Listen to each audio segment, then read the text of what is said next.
Okay, here's an example of how you can use SolidWorks blocks in order to simulate two gears. You can see I've made these two gears run in tandem. So what I've done here is I've created three blocks.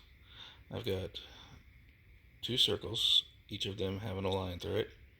You can put a cross if you want more visualization. And then I've made a slot here using the slot tool in order to make a point with the line, each of the lines on the circle, and giving those a coincident relation.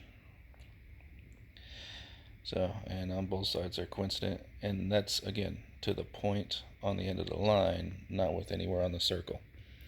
Important parts to note are the two circles are mated to where they stay in proximity, and they're horizontal, and one of the circles has a coincident with the origin or another part so it doesn't move in space.